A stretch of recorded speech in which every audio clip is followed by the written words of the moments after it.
Assalamualaikum warahmatullahi wabarakatuh. Perkenalkan, nama saya Erlangga. Saya selaku moderator pada presentasi kelompok 4 yang berjudul klasifikasi diabetes menggunakan metode random forest pada perempuan Indian Pima. Sebelum itu, saya akan memperkenalkan kelompok kami yang terdiri dari Muhammad Ramadan, Samsul Alam, Firlana, Rizky Rianto, saya sendiri Erlangga. Presentasi ini bertujuan untuk menjelaskan hasil penelitian kami mengenai prediksi risiko diabetes menggunakan metode random forest.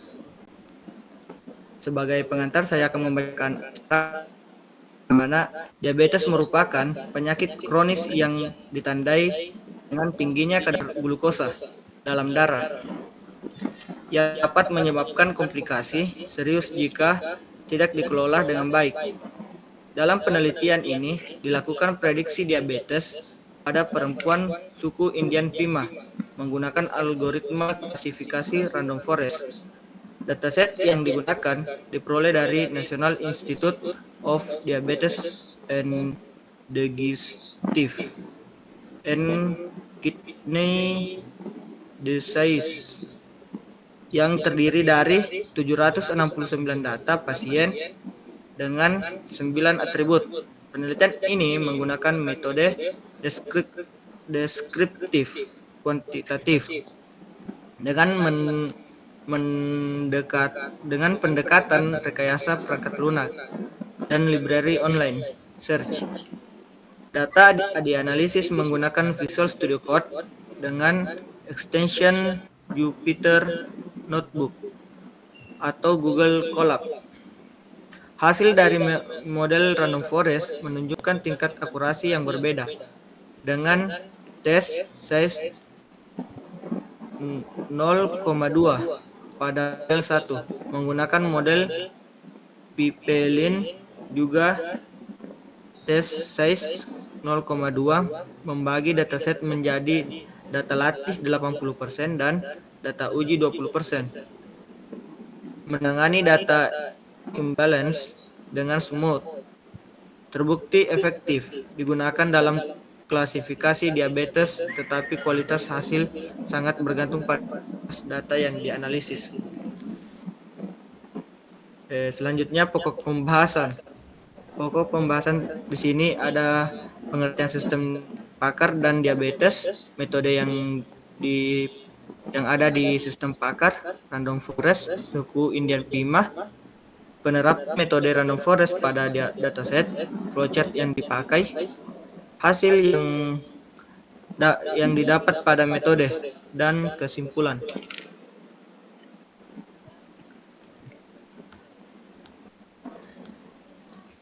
Ya, untuk penjelasan di pengertian sistem Pakar saya serahkan kepada rekan saya Muhammad Ramadan untuk memaparkannya.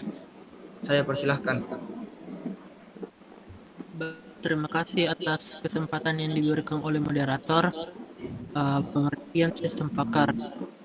Menurut Darkin, sistem Pakar adalah bagian dari Artificial Intelligence atau AI dan ditemukan oleh komunitas AI di pertengahan tahun 1960. Ide dasar di balik sistem Pakar adalah untuk mempermudah para ahli yang memiliki pengetahuan spesifik untuk ditransfer ke dalam sebuah komputer. Pengetahuan ini berikutnya simpan ke dalam komputer dan dapat dipanggil oleh pengguna saat diperlukan. Selanjutnya seperti konsultasi yang terjadi pada manusia, komputer dapat memberikan masukan dan penjelasan. Diperkuat pula bahwa sistem Pakar adalah sebuah program komputer atau sebuah perangkat lunak yang memiliki pengetahuan seorang pakar dalam menghadapi suatu masalah. Pengetahuan ini digunakan oleh sistem untuk menyelesaikan masalah tersebut sama seperti seorang pakar. Pada diabetes merupakan penyakit dengan resiko kematian yang tinggi. Dalam tahun 2019, WHO mencatat setidaknya 2 juta kematian akibat diabetes adalah banyaknya kadar glukosa dalam darah sehingga tubuh tidak dapat mengontrol kadar gula dalam darah. Diabetes yang berbahaya bukan merupakan penyakit genetik yang diturunkan oleh anak keturunannya. Faktor utama munculnya diabetes adalah pola makan yang tidak sehat.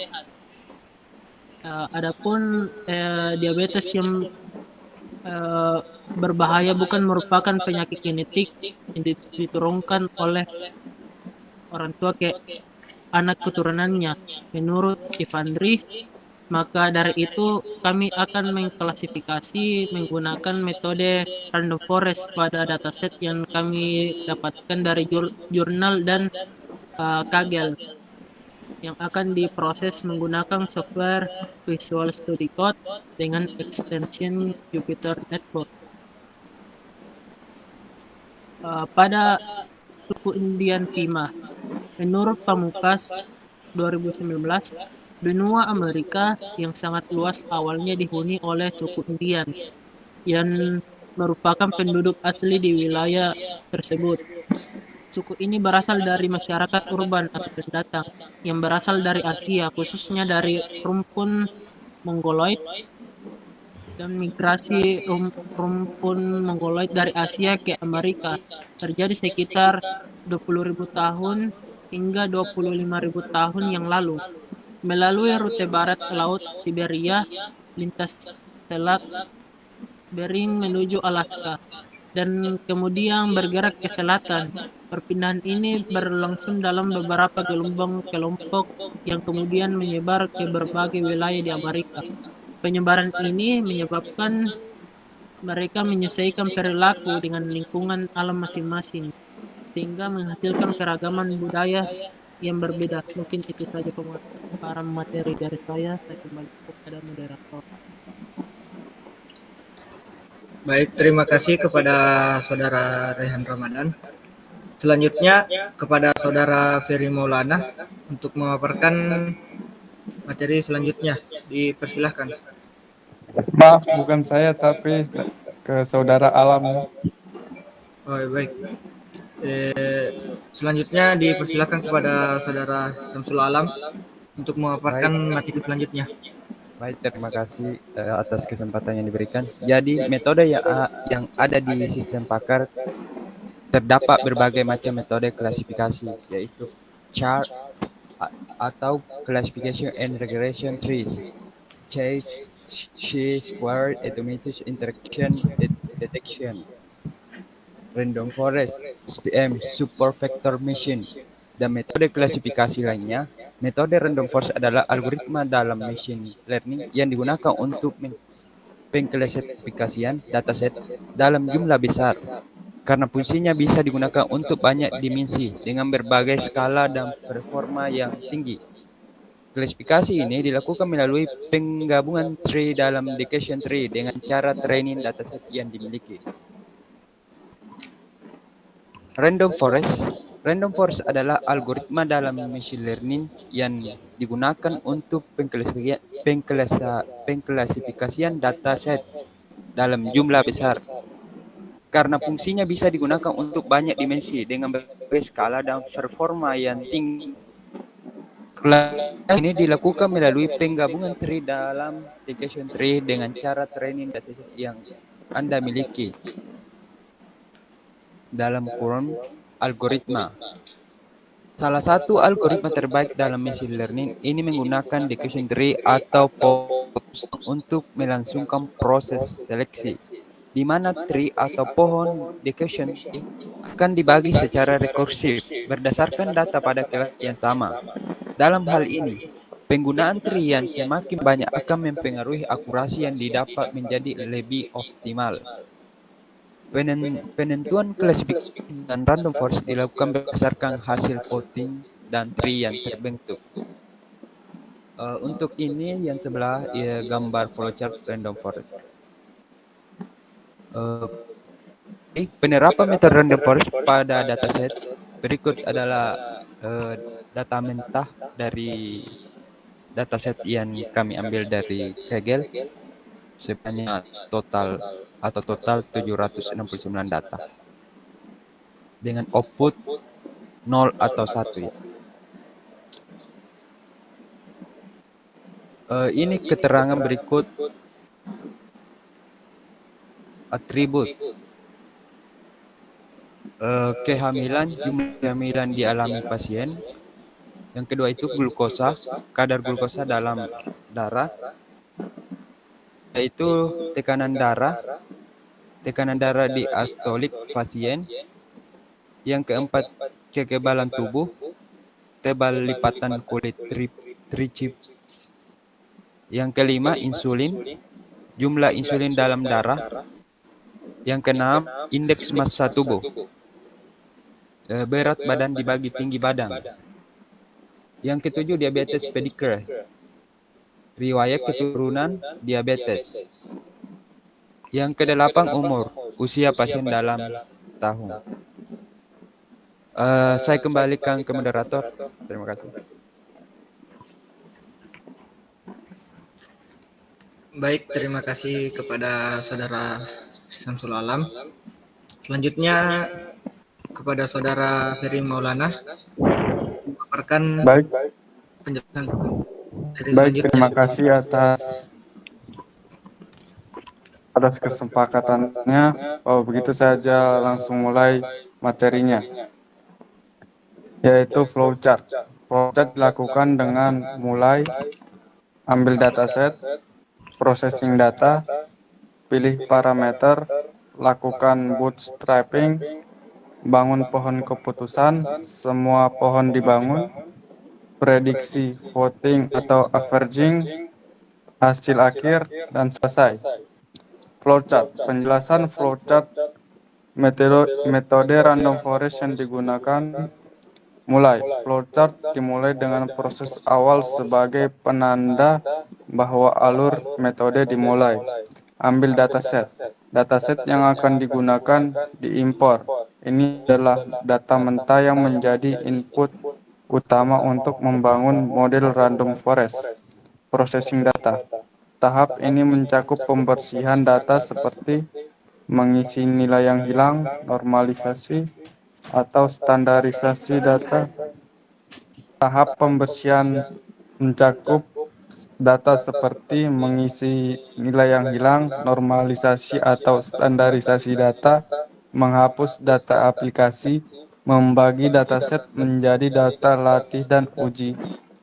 Pilih parameter, memerlukan parameter utama untuk model random forest seperti jumlah pohon, N estimators, kedalaman maksimum pohon, max depth, jumlah fitur dipilih secara atur untuk setiap pohon, max features. Lakukan bootstrapping, membuat beberapa subset data dengan pengambilan sampel acak dengan penggantian. Ini disebut bootstrap sampling. Flowchart, bangun pohon keputusan. Setiap subset data digunakan untuk membangun pohon keputusan. Pada tahap ini, pohon dibangun dengan menggunakan subset fitur. Model belajar dari data yang tersedia di setiap subset. Semua pohon dibangun. Jika jumlah pohon yang diinginkan telah tercapai, ya, proses lanjut ke langkah prediksi. Tidak, kembali ke langkah bootstrapping untuk membangun pohon berikutnya. Prediksi, klasifikasi, menggunakan voting mayoritas dari semua pohon untuk memprediksi kelas. Regresi, menggunakan rata-rata prediksi dari semua pohon. Hasil akhir, output akhir berupa prediksi atau evaluasi model berdasar data uji. Selesai, proses metode random forest selesai. Sekian pemaparan materi dari saya kembalikan kepada moderator. Baik, terima kasih kepada Saudara Ferry Maulana. Selanjutnya kepada Saudara Rizky Rianto untuk memaparkan materi selanjutnya. Dipersilahkan. Baik, terima kasih atas kesempatannya. Bisa dilihat dari kedua gambar tersebut ada gambar yang menunjukkan akurasinya 0,75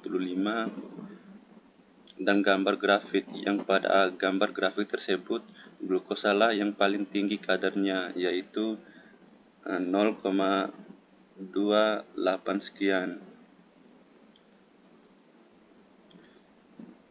Next.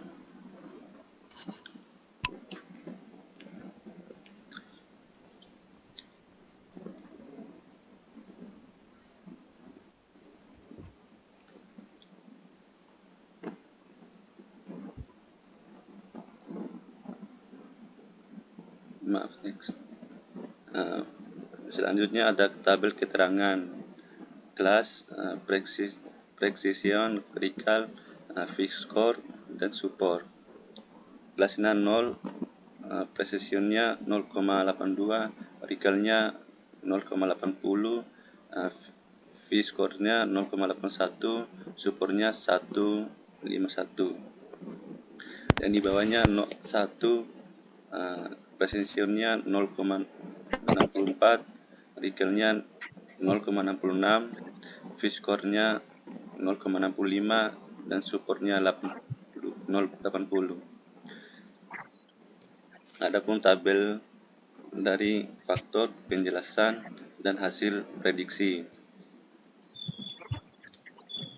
Pregnancies, penjelasannya jumlah kehamilan yang dialami, lalu hasil prediksinya 0,08 sekian.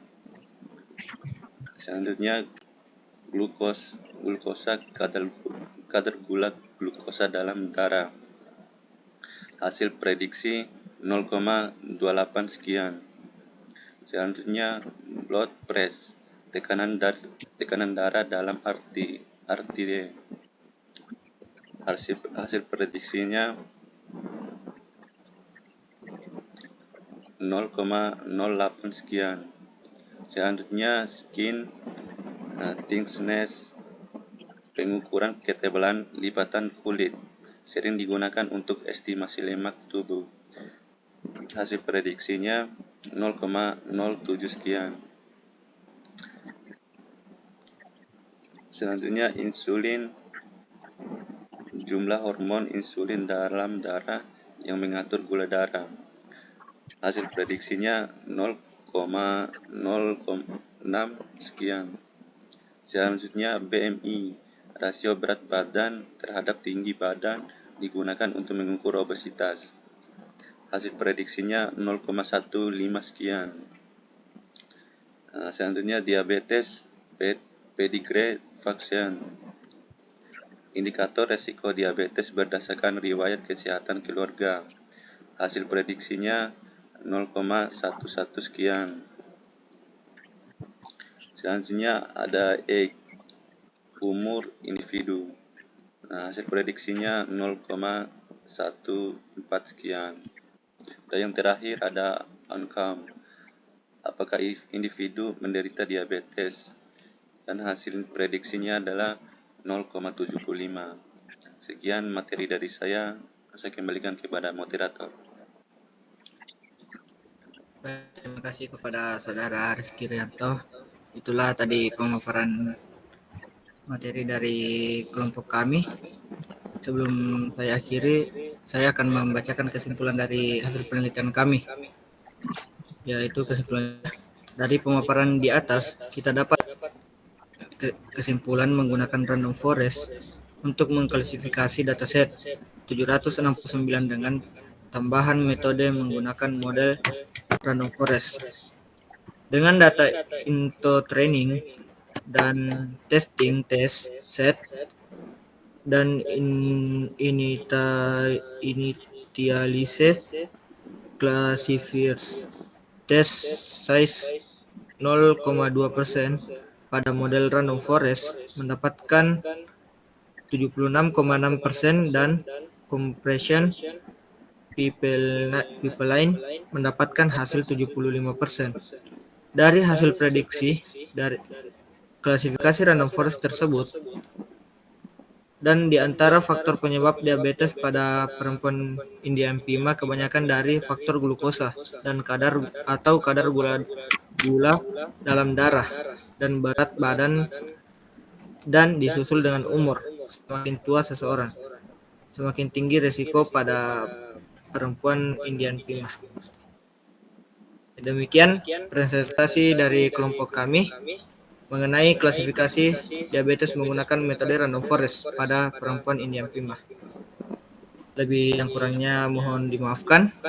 Terima kasih atas perhatian dan waktunya. Wassalamualaikum warahmatullahi wabarakatuh.